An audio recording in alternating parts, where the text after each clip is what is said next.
안녕하십니까. 최근 암호화폐 시장은 말 그대로 피로 물든 폭락장이었습니다. 비트코인 ETF에서 하루 만에 3조 원에 육박하는 자금이 빠져나갔고 투자자들은 극단적 공포에 떨고 있습니다. 그런데 여러분, 이 아수라장 속에서 아주 이상한 숫자가 하나 포착되었습니다. 모두가 던질 때 누군가는 리플을 싹쓸이하고 있었습니다. 비트코인이 대규모 유출을 기록할 때 XRP ETF에는 단 하루도 빠짐없이 돈이 들어오고 있습니다. 기관들은 왜 비트코인을 버리고 XRP를 선택했을까요? 오늘 영상에서는 이 자금 대이동의 숨겨진 논리와 이것이 단순한 우연인지 아니면 리플의 시대가 열리는 서막인지 정밀 분석해 드리겠습니다. 첫 번째 슬라이드입니다. 지난 2월 초 미국 비트코인 현물 ETF에서는 약 2억 7천만 달러가 유출되었습니다. 피델리티, 그레이스케일 할 것 없이 빨간불이 켜졌죠. 하지만 같은 날 XRP ETF는 달랐습니다. 1946만 달러의 순유입이 발생했고 유출을 기록한 펀드는 단 하나도 없었습니다. 더욱 놀라운 점은 XRP ETF가 작년 11월 출시 이후 사실상 단 한 번의 예외를 제외하고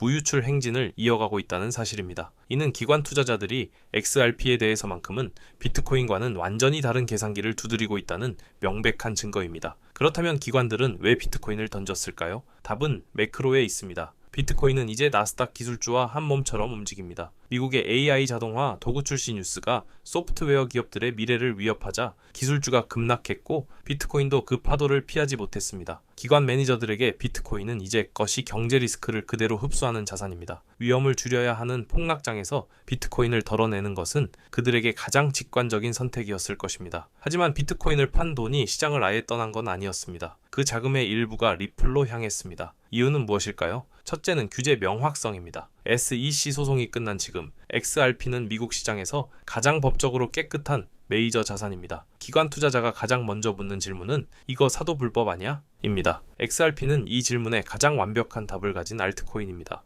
룩셈부르크의 전자화폐 승인과 같은 문서화된 성과들이 기관의 컴플라이언스 통과를 돕고 있습니다. 둘째는 리플이 제시한 기관용 디파이 로드맵입니다. 그동안 XRP의 최대 약점은 캐리가 없다는 것이었습니다. 이더리움은 스테이킹으로 수익을 주지만 XRP는 그냥 들고만 있어야 했죠. 그런데 리플이 단일 자산 금고와 대출 프로토콜을 통해 XRP를 담보로 쓰고 수익을 만드는 구조를 발표했습니다. 비록 테스트 단계지만 기관들은 완성을 기다리기보다 방향이 보일 때 먼저 포지션을 선점하려 합니다. XRP가 일하는 자산으로 변하는 시점을 겨냥한 베팅이 시작된 것입니다. 물론 우리는 냉정해야 합니다. XRP ETF가 출시된 지 이제 겨우 석 달입니다. 신규 상품에 자금이 쏠리는 일종의 허니문 효과일 수 있습니다. 특히 비트와이즈 같은 운용사는 수수료 면제 혜택까지 내걸며 공격적인 마케팅을 하고 있습니다. 또한 XRP ETF의 규모는 비트코인의 1.5% 수준입니다. 작은 연못샘물 한 바가지를 부으면 수위가 팍 올라가 보이듯 숫자의 착시가 있을 수 있습니다. 수수료 면제가 끝나고 시장이 안정을 찾은 뒤에도 이 유입 속도가 유지되는지가 진짜 실력입니다. 지금의 유입이 진짜인지 확인하기 위해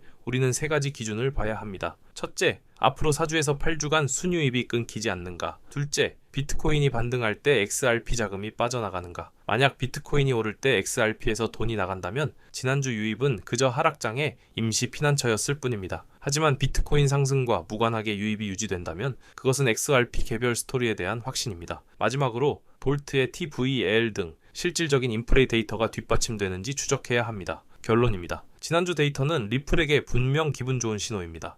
하지만 일주일의 데이터는 시그널일 뿐 결론이 아닙니다. 우리가 바라는 것은 유입이 지속되고 실물 채택 뉴스가 터지며 XRP가 독자적인 노선을 걷는 시나리오 A입니다. 하지만 반대로 허니문이 끝나고 다시 시장 전체 흐름에 묶이는 시나리오 B도 염두에 두어야 합니다. 지금은 흥분할 때가 아니라 데이터의 연속성을 확인하며 기준점을 세울 때입니다. 리플의 인프라가 숫자로 증명되는 순간 여러분의 인내는 거대한 결실로 돌아올 것입니다. 오늘 영상이 여러분의 투자 판단에 유익한 정보가 되었기를 바랍니다. 영상이 유익하셨다면 구독과 좋아요 꼭 부탁드립니다. 여러분의 클릭 한 번이 더 좋은 분석을 만드는 힘이 됩니다. 감사합니다.